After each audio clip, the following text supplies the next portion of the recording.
Tinutuloy natin po yung theme natin about goodness of God.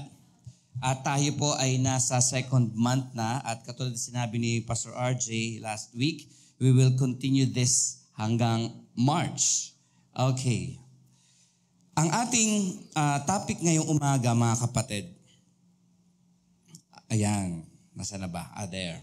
Ang ating topic ngayon, ang title ay The Day Jesus Cried.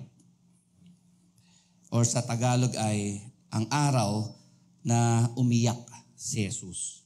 Let's read the verses po. John chapter 11, that's not ESV, yan ay MBB tag. John chapter 11, verse 29. Sige, simulan sa 29. Pagkarinig nito ay nagmandaling tumayo si Maria upang salubungin si Jesus. Wala pa si Jesus sa nayon. Naroon pa lamang siya sa lugar kung saan siya sinalubong ni Martha. Nang makita si Martha ay nagmamadaling tumayo at lumabas, sinundan siya ng mga Hudyo na nakikiramay sa kanila. Akala nila ay pupunta siya sa libingan upang umiyak. Pagdating ni Maria sa kinaroonan ni Jesus, nagpatira pa siya sa paanan nito at nagsabi, Panginoon, kung narito po lamang kayo, hindi sana namatay ang aking kapatid. Verse 33, Nahabag si Jesus at nabagbag ang kanyang kalooban nang makita niyang umiiyak si Maria, pati ang mga Hudyong kasama nito. Saan ninyo siya nilibing? Sabi ni Jesus. Sumagot sila, Panginoon, halik kayo at tingnan ninyo. Tumangis si Jesus. Kaya't sinabi ng mga Hudyo, tingnan ninyo, talagang mahal na mahal niya si Lazaro. Sinabi naman ng ilan, napagaling niya ang bulag, bakit hindi niya napigilang mamatay si Lazaro? Main idea. All the cries of Jesus recorded in the Bible were not for Himself. In Tagalog, ang lahat ng iyak ni Jesus na nakatala sa Biblia ay hindi para sa kanyang sarili. Now, before I go dun sa verses na yon, doon sa story, mga kapatid, we see na si Lazarus ay namatay. 3 days or 4 days before, sinabihan na si Jesus na, yung kaibigan mo si Lazaro ay may sakit. Si Jesus sabi niya, okay lang yan, punta tayo sa ibang araw. It took another day at nag-travel sila ng 1 or 2 days. So it's been 3 to 4 days na bago pumunta si Jesus nung siya ay sinabihan na may sakit ito. And eventually, pagdating doon, patay na si Lazarus. Pero bago pa yon, sinabi ni Jesus, okay, tara na. After a few days, tara na. Punta na tayo sa lugar ng kaibigan natin. Natutulog siya. Pilosopo sumagot si Thomas, kung nagkakamali, sabi niya, tara, punta na tayo doon at gisingin natin siya at mapahamak na rin tayo papunta ron. Knowing na si Jesus ay hindi pwedeng pumunta sa lugar na yon dahil, ang tawag doon, siya ay target, siya ay public enemy ng mga Pariseyo, so may masamang plano against sa kanya. Pero in spite of the threat na siya ay, o death threat sa kanya, nagpunta si Jesus. Pero pagdating niya doon, sabi niya nga, before pa, namatay na si Lazarus. So itong part na binasa natin, ito na yung dumating sa before yung nayon na or lugar kung saan doon yung namatay. At sinulubong sa una ni Martha, sinulubong din siya ni Mary, at sinulubong siya ng taong bayan. Dito sa story na to, mga kapatid, this is, sabi nga nila, the shortest verse sa buong Bible ay yung John 11:35. Jesus wept. Sa Tagalog, tumangis si Jesus. Ito yung part na kung saan hindi itinago ni Jesus yung emosyon niya. To the point na siya ay tumangis. Hindi lang yung yung iyak na parang walang luha. Misa kasi may mga iyak na walang luha eh. Pero yung iyak ni Jesus, hindi lang yung walang luha, kundi tumangis siya. Hindi ko alam kung paano yon, pero basta hindi lang ordinaryong iyak. At yung pag-iyak niya na to, ay dahil, sabi nga dito, saan ninyo sa inilibing? Nagtanong si Jesus. Sumagot sila, Panginoon, halika tingnan ninyo at tumangis si Jesus. Verse 33, nahabag si Jesus at nabagbag ang kanyang kalooban. Kumbaga, to the core, na-touch si Jesus to the point na Hindi lang siya parang, okay, sige, another day ng miracle ko sa buhay, so hahanga ka sa Diyos and that's it. Dito, ang kanyang emosyon ay involved.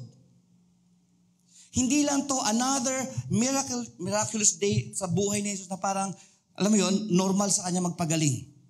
Pero this one ay iba.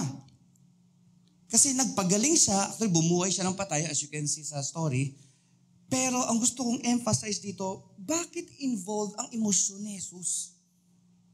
Sa mga doctors, especially medical doctors, minsan pagkakamag-anak mo, hindi by practice, hindi narapat na ikaw ang gumamot sa kamag-anak mo dahil may emosyon na involved. So I don't know kung alam ni Jesus yun. Sa kanya, hindi niya kamag-anak to, pero malapit siya dun sa tatlo. Kay Martha, kay Mary, at kay Lazarus. Yung tatlo na to ay kanyang mga close friends. At sila lang yung recorded sa Bible, kung di na nagkakamali, na finalo up ni Jesus. At sa sobrang open ni Maria sa kanya, ni Martha sa kanya, Lord, sabihan mo nga niya si Martha na tulungan naman ako dito. Hirap na ako dito kapi-prepare ng pagkain. Tapos siya nakaupulan dyan. Hindi nagalit si Jesus. Sabi lang ni Jesus, Martha, Martha, masyado kang abala sa maraming bagay. Those same people ang pinuntahan niya nung namatay na si Lazaro. Now, sabi rito, ang tanong ng mga tao, tingnan ninyo, talagang mahal na mahal niya si Lazaro. Yung comment na yan ay wala anywhere in the Bible. At si John, the apostle of love, John the beloved, siya yung, kumbaga, very keen, very observant si John na kapag may expression ng pag-ibig ang Diyos, ninonote niya na agad.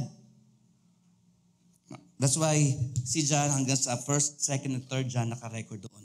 Now, ang tanong ng mga tao ay ito, napagaling niya ang bulag.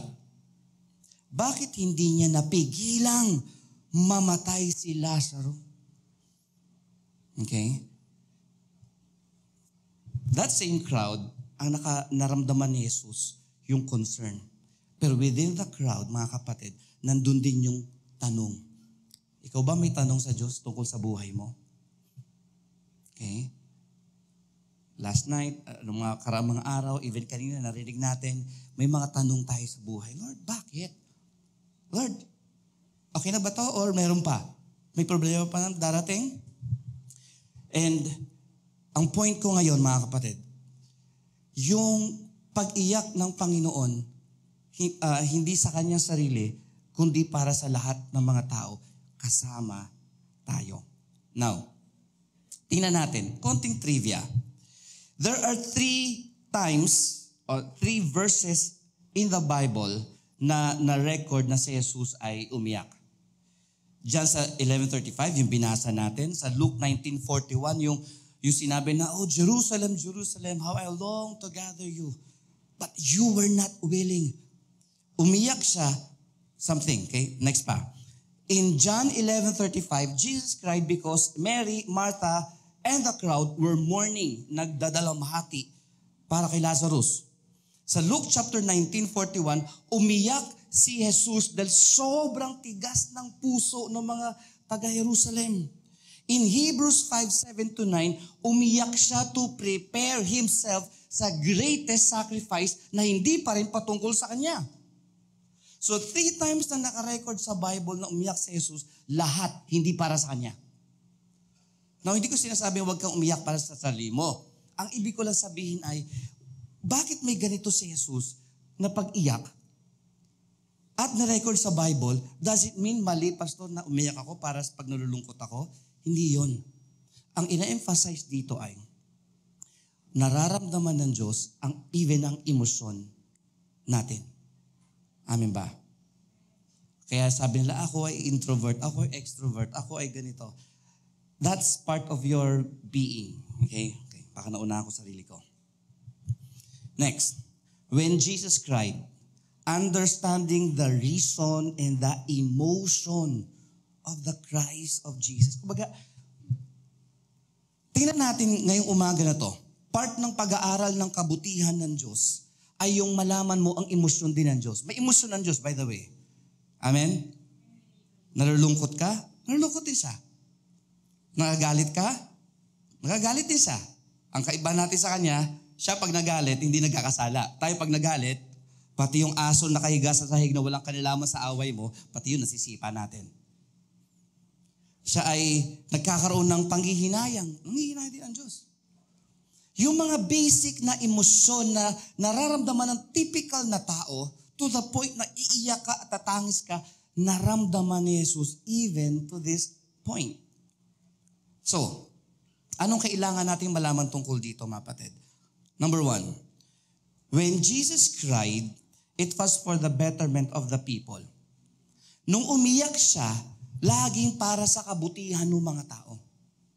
Nung umiyak si Jesus sa story ni Lazarus, mapapansin natin, umiyak siya kasi naramdaman niya si Mary at yung crowd. Ang tanong, bakit sa ibang lugar niya naramdaman? Kasi special sa kanya yung tatlo. Okay, bagamat inabutan na ng namatay. At the same time, kumunek sila sa emosyon. Okay? Yung emosyon ng mga tao, kumonekta kay Jesus. Now, anong tinuturo sa atin ito? You need to feel what people feel. Huwag ka lang maging concerned sa emosyon mo. Galit ako, bahala na, basta galit ako. Hindi, tingnan mo rin ang emosyon ng ibang tao. Kung may emosyon ka, may emosyon din siya. When you meet somebody, somebody meets you. Hindi tayo ang sentro ng sanlibutan. Hindi nilikha ang mundo para sa iyo o para sa akin. Nilikha ang mundo dahil ang Diyos ay mapagmahal. Hindi ka espesyal. Hindi ka mahalaga. May ibang tao ayaw nito. Pero let me repeat again, hindi ka mahalaga. Hindi ako ganun kahalaga na para ba maging desperate ang Diyos kapag ikaw ay nawala sa Kanya. Tandaan natin, ang tao pag wala ang Diyos, wala tayong kwenta. Pero ang Diyos, kahit na walang tao, mabubuhay siya. So ibig sabihin, hindi ka ganun kahalaga. Pero bigyan ko kayo ng good news doon. Hindi ka mahalaga, pero pinahahalagahan ka ng Diyos.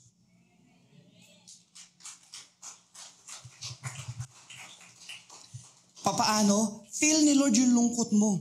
That's why, di ba, sabi sa Romans, pag nag-pray ka, walang words, wordless groan, sabi nga nila. Pero naiintindihan ni Lord. Yung pagka lumuha ka na sa utak ng Diyos, alam niya na lahat ng detalye ng isang patak mo na luha. Feel ka ng Diyos. The question is, nafe-feel ba natin siya? Empathize, not just sympathize. A few years ago, last year ata, napag-usapan ito sa Bible School Online, diniscuss yung kaibahan ng sympathy sa empathy. Yung sympathy ay ito, may problema ka, wawa naman. At least, hindi ka na problema katulad ng kapitbahay mo. That's sympathy. Ang empathy ay yung ilalagay mo talaga yung sarili mo sa sapatos niya, sa sitwasyon niya, na hindi ka lang naaawa, kundi nandoon ka mismo sa sitwasyon niya, naramdam mo siya. At hindi ka magkasabi ng at least. Ang sasabihin mo sa kanya ay, pwedeng umiyak ka na lang kasama niya. Pwedeng, nandun ka lang. Okay? Pwedeng nakaupo ka lang doon. Pwedeng sabihin mo na sa kanya, tara, kape tayo. Okay? Treat kita. Oo. Great taste 3-in-1. Okay? Pag tumaas na ang budget mo, tara, punta na tayo dyan sa may Araneta Center. Doon tayo sa may tuktok ng gateway, yung merong overlooking doon. Alam niyo yun? Libre kita. Dala tayong kape doon. Great taste 3-in-1. Okay, at least naiba yung lugar. When you empathize with people, hayaan mo siya mag-rant. Kasi ganito, nakikinig ka lang. Yung si Jesus nung bago niya binuhay si Lazaro, may mga tao na, si Martha nag-rant. Sabi niya, Lord, kung nandito ka, hindi sana siya namatay. Si Mary dumating, same ang sinabi. Kasi alam nila, may kapangyarihan si Jesus na magpagaling na may sakit. Even yung mga tao, meron yung hugot. Nagpagaling siya ng bulag. Kaya niya kayo bumuhay ng patay? Sana nabuhay niya yung patay. Yung lahat ng mga yun, hindi pinansin ni Jesus, inabsorb niya lamang. He empathized. Hoy, kayong mga angalas at reclamize dyan, mamaya, pagbabuhay ko kay Lazaro, babalik ako kayo, ha? Walang ganon. Walang threat. Mamaya, balikan kita, ha? Yan sa pinagsabi mo na yan. Si Jesus, hindi niya sinabi si Martha o si Maria na, alam niyo, si Peter nga, nung nagsabi na, Lord, ganito. Sabi niya, you of little faith. Pero si Martha, si Mary, yung crowd, wala. Kasi it's a season of empathizing. Sorry, hindi ko alam Tagalog ng empathy. Sa mga mahuhusay, mag-google dyan, tingnan nyo lang. So, kapag umiyak si Jesus, that's a sign of empathy. Sa atin, hindi ko sinasabi na huwag tayong umiyak para sa sarili natin. Umiyak tayo kasi hindi tayo si Lord. Okay, kung ikaw si Lord, then huwag kang umiyak para sa sarili mo. Okay? Iyakan mo rin sa sarili mo. Kung malungkot ka talaga. At ang sigaw mo ay, she loves me not. Okay? Pero, magkaroon ka rin ng pag-iyak o kahit na pag-empathize sa mga tao na mas nasa mahirap na sitwasyon. Good for you, wala kang ganyan. So, hindi ibig sabihin, wala kang ganyan, mas matinong tao ka, mas mahal ka ni Lord, at ikaw ay mas banal. Alam mo, mas banal ako dito sa katabi ko. Bakit? Lahat ng kamalasan natin sa mundo na sa kanya na eh. I don't think so. Ang role natin is empathize with people. Isipin natin yung kabutihan nila. And with that, you just listen, and sometimes wag mong patulan. That's a sign of empathy. Nandiyan ba kayo? Number 2. When Jesus cried, it was an overflow of His love and goodness. Tingnan niyo ang verse. Ang sabi dun sa verse, nung si Jesus ay dumating, okay, tama bang nasabi ko? Sabi doon ng mga tao, verse 36, nung umiyak si Jesus, nakita ng mga tao, nung umiyak siya, at nung nakita ng mga tao, sabi naman ng ilan, at sabi ng mga Hudyo, tingnan ninyo, talagang mahal na mahal niya si Lazarus. Ibig sabihin yung nandoon na nakamasid at nakikiramay at sumugod para salubungin si Jesus kasama si Martha at si Mary, ay nanonood at nararamdaman nila. Tingnan nyo Di ba pagka kayo ay nanonood sa YouTube o sa Facebook ng mga tao na tumutulong, di ba parang pati kayo parang gumaga ng pakiramdam? Ay, ang bait niya naman. Pag nakita kayo na nag-aaway sa kalsada, sa road rage na yan, naasar ka. Di ba? Wala ka doon. Pero ba't mo naramdaman yun, Daddy? Kasi may emosyon ka. So, listen here mga kapatid. Sa pangalawa, number 2. Your emotions make you, you. Yung emosyon mo, yan yung ikaw na ikaw. Hindi kasalanan ng emosyon. Yung attitude, doon nagkakaroon ng problema minsan. Emotion is different from attitude. Yung nararamdaman mo ay iba sa ugali mo. Ang ugali mo ay depende sa reaction ng emosyon mo doon sa mga sitwasyon. Tama ba ako? Yeah. Ulitin ko. Ang ugali mo ay yun yung reaction mo sa naramdaman mong emosyon. Ikaw ay hindi sinuklian ng driver sa jeep. Nasuklian na lahat. Mas nauna ka nagbayad, di ka sinuklian. Pasa ka ng pasa, ikaw yung nasa likod ng driver. Pagod ka na. Okay? At yung nasa dulo, ayaw pang umusod para lumapit, at dalawa lang kayo nakasakay, gusto niya ikaw pang pumunta sa kanya para iabot yung pamasahe niya. Ang emosyon doon ay yung makaramdam ka ng asar. Okay? Now, pag pinatulan mo yun at binulyawan mo siya, alam mo hindi lang naman ikaw ang pagod. Doon ka na nagkakasala. Ang emosyon, hindi kasalanan. Yung malungkot ka at malumbay ka, that's not a sin. Nagkakasala ka pag yung words na lumabas sa'yo, ako na naman, dun ka na nagkakasala. Okay? Si Jesus, narinig niya yung mga comments ng mga tao, narinig niya yung sinabi nila kasi nalulungkot sila eh. Yun ang kailang nasabi. No, kasalanan ba yung ginawa nila? Kayo na mag-judge. Pero on the part ni Jesus Christ, hindi ko kayo papatulan dyan sa mga hugot ninyo. Gets? At kapag nagagawa natin yon, yung goodness ng Diyos, ibig sabihin ay naranasan mo, Danica, at ipinamimigay mo ngayon sa iba. Amen? Good news ba yon? Yung natanggap mo na kabutihan ng Diyos, awa ng Diyos, pag-ibig ng Diyos, ngayon ay naibibigay mo sa ibang mga tao. Pero kapag hindi ka tumatanggap ng kabutihan ng Diyos, ng pag-ibig ng Diyos, anong ibibigay mo? Pag may mga nakakaasar na sitwasyon, for sure maasar ka. For sure bibigay ka. Ipagtanggol mo man ang emosyon natin, ano man sabihin mo, ang point lang doon ay, kapag ikaw ay kulang sa pag-ibig at sa kabutihan ng Diyos, you will react negatively.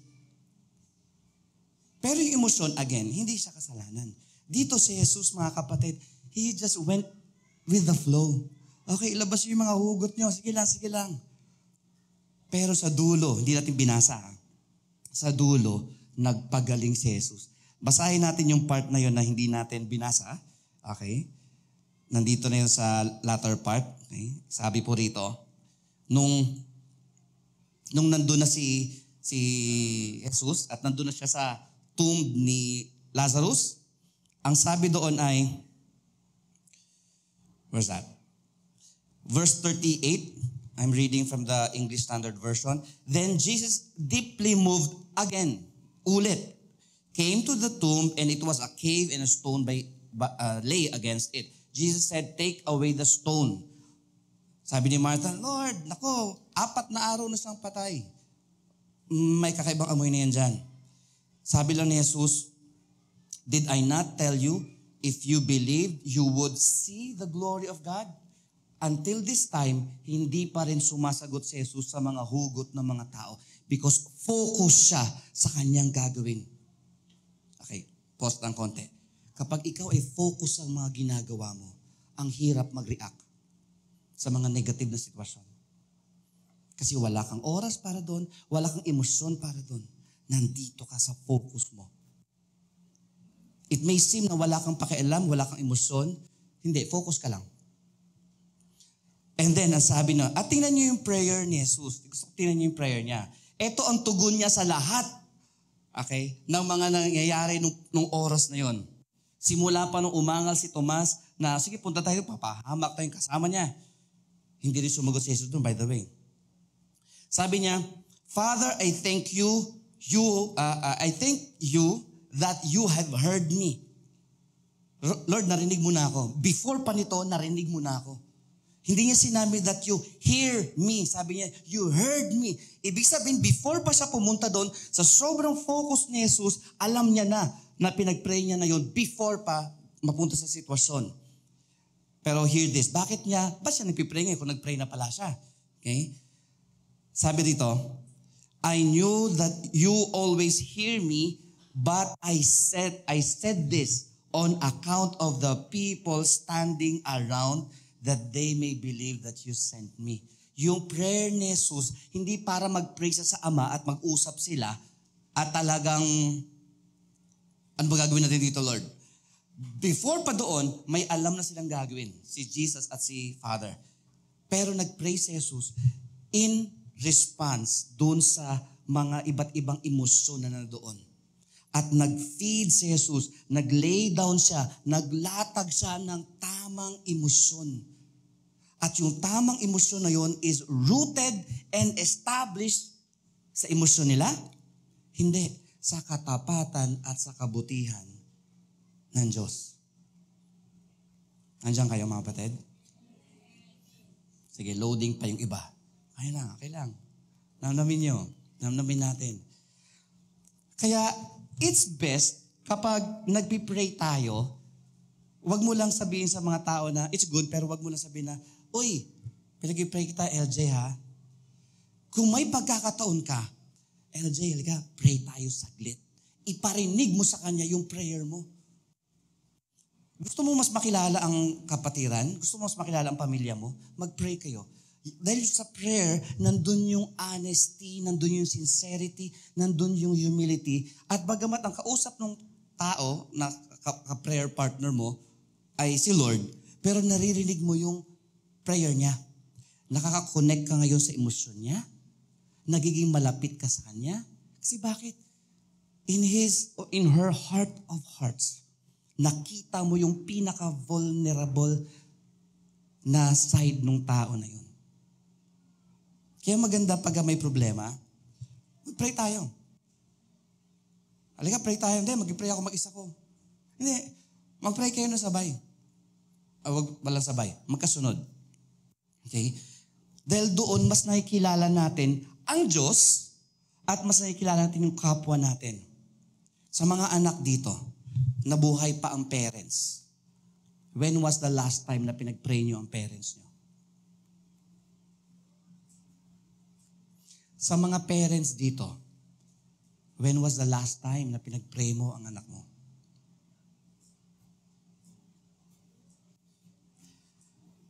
At sa mga kapatiran dito, when was the last time na pinag-pray mo yung katabi mo?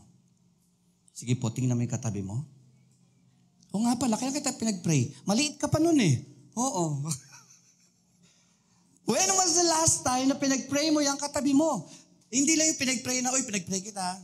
Kundi yung, let's pray. So, your emotions make you. And connect your emotions to God. Amen? Yung daily devotions, brethren, yan ay araw-araw mong pag-connect sa Panginoon. Yung devotions ay way na maunawaan mo ang emosyon ng Diyos. Okay? Kaya na may konting devotions dito. At may isang kapatid nagsabi na, ganun pala si Lord, no? Sabi niya, gusto ko na sabihan si Lord na, Lord, ang bagal mong gumalaw. Pero naunawaan niya si Lord through the devotions, personal, nangusap sa kanya, ang Diyos. And by the way, may nagtatanong minsan, paano ba mangusap ang Diyos? Paano ba mangusap ang Diyos, mga kapatid? Ganito yan. Yung kalangitan ay biglang bubukas at mayroong magsasalita, LJ. Naku, pag ganun ang boss ni Lord, parang ayoko na makinig kay Lord.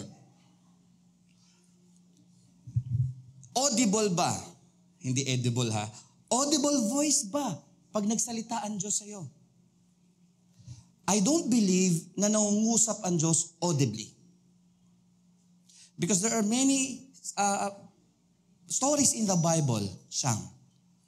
Katulad ni Paul, nung siya ay may dala siyang letter, tapos papatayin niya yung mga Kristiyano, ipapahuli niya yung mga Kristiyano. Alam niyo yung story niya? Sa side ni Paul, nakakita siya ng liwanag at kinausap siya ni Jesus. Sa side ng mga tao, nakita nila, nalaglag si Jesus tuloy, si Paul sa kabayo, at si Paul ay parang may kausap, na wala silang naririnig, wala silang nakikita. So audible, kasi kung audible, makausap ko si Annalyn, Annalyn, grabe ang spooting mo ngayon, talagang pang February 14 ang datingan mo Okay? So habang nagsasalita ako sa kanya, audibly, naririnig nyo. Pero kayo ba kausap ko? Hindi. So yun yung audible. Pero pag nangusap ang Diyos, in the Spirit. Kaya kung patay ka in the Spirit, you will never hear the words of Jesus in your heart. Kasi hindi siya dito nangungusap. Nangungusap siya to your spirit. Kung ang spirit mo ay dala-dala yung emosyon at hindi mo na-handle, listen here, hindi mo na-handle properly ang emosyon mo, busy ang puso mo kakapaprocess nung kawawa naman ako, at pangatlo, kawawa naman ako. You're so busy, kakaisip ng emosyon mo and whatever reaction ang ginagawa mo, hindi makapangusap sa iyo ang Diyos. Why not chill, settle down, at itigil ang labanan sa puso mo. Okay? Be still and know that I am God. Even kay Elisha. Sabi niya, di ba, lumindol. But God was not in the earthquake. Humangin ng malakas. God was not in the earthquake. Pero yung still small voice nag-impress sa puso ni Elijah na, Elijah, kain ka muna. Nagpadala ko dyan ng hot cake at hot chocolate at hot dog. Lahat yan mainit. You see, there are so many stories sa Bible, mga kapatid. Pag inunawa mo with your heart, you think with your heart, makikilala mo si Lord. Ay, si Lord pala, kahit na ang kulit-kulit ko, hindi niya ako pinapatulan. Aba, kung pinapatulan ka ni Lord sa lahat na kakulitan mo, I don't know kung ano nangyari sa'yo. At kung ano na itsura mo. Hindi mapagpatol si Lord sa lahat ng angal natin sa buhay. At ngayon, sinisiris natin sa devotions yung Psalms. Sabi ko, susunod-sunurin ko ito. Hindi ako mamimili ng chapter. Nahihirapan ako pag yung lament ang Psalm ni David na, Lord, the fool says in his heart, there is no God. Sabi ko, ano to? Ayoko ng mga hugot. Pero in the Psalms, nirespeto ng Diyos ang mga hugot ni David. At the end, ang resulta ay nagtiwala si David, nag-pray si David ng repentance, or patawarin mo ako, na-judge kita. Sa dulo, nagpuri si David. So okay sa Lord na mag-rant ka, maghugot ka dyan, maglabas ka ng emosyon mo, kasi mali o tama ang reaction mo, kaya ng Diyos, hindi mo kayang i-offend si Lord.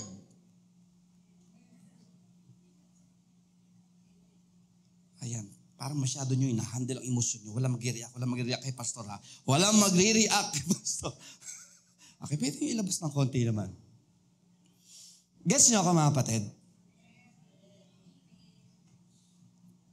Yung on a personal level, ang buti ng Diyos sa'yo, tingnan mo yung katabi mo. Sabi mo, alam mo, ang buti ng Diyos sa'yo. At idugtong mo, hindi ka pinapatulan ng Diyos sa mga hugot mo sa buhay. Kung bawat hugot natin, papatulan tayo ng Diyos, I don't know ang mangyayari. And maybe there are times na hanggang ngayon, umiiyak pa rin si Lord sa atin. Lord, I pray for this church. Okay? Sarili niyo na pala yun, ano? Nag-pray ko si ganito. At yung Holy Spirit nakatingin sa'yo, okay, kailan kayo tatawagin ito? Mukhang yung emosyon niya, ang Holy Spirit niya. Pero sabihin natin, Holy Spirit, I surrender my emotions to you. That's the time na mas mararanasan mo ang kabutihan ng Diyos. Kasi bakit? Minsan ang mishandled emotions natin, doon tayo nagiging matigas sa Diyos, na imbis na tanggapin ang pagpapala ng Diyos at magpasalamat ka, aangal ka pa. Pakitingnan ng katabi mo. Binigyan nga ako, ito lang. Aba, sandali. May mali ata doon. Amen ba? Of course, siguro mas mabait naman yung katabi mo kaysa sa sinabi ko, no? Pero what I mean to say, mga kapatid, when Jesus cried, overflow yun ng emosyon niya. So ikaw din, pwede ka mag-overflow ng emosyon sa Diyos. Okay? Kasi mali man o tama ang prayer mo, kaya niyang unawain yun. Kasi tayo, feeling natin minsan, kailangan pag humarap ako sa Diyos, Kuya Raul, kailangan maganda yung prayer ko. Parang pati si Balagtas ay talagang mahihimatay sa ganda ng prayer ko. Kailangan maganda yung prayer ko. Kaya nga marami nagiging paniki pag tinawag mo mag-pray sa Bible study eh. O pray ka. Kasi bakit? Meron tayong mindset na kailangang pagandahin mo ang prayer mo para tanggap ni Lord. Well, kung ganyan ang batayan, walang papasa sa atin. Kasi lahat ng prayer natin, below standard yan kung tutuusin sa kabanalan ng Diyos. Pero ba't kanya gets? Kasi your spirit connects to His Spirit at yung Spirit ng Diyos kumukonekta sa Diyos. It's a four-way communication. You pray to God the Father in the name of Jesus by the power of the Holy Spirit. So every time you pray, 4 na persona ang involved. You, God the Father, the Son, and the Holy Spirit. Anong gagawin ng dyablo kung may 3 kang kasama at nakaluhod ka? Kaya ka ba niyang lapitan? Kuya Dante? I don't think so. Pero ang choice natin minsan ay yung emosyon natin na carried away tayo and then pumatol tayo, yung God the Father, God the Son, God the Holy Spirit, somewhere, at sinong kasama mo? Tingnan mo ang katabi mo. Tanungin mo siya, sino nga ba? Pag ikaw ay nag-aalboruto, talagang masagasaan ang kung sino masagasaan, sino ang kasama mo?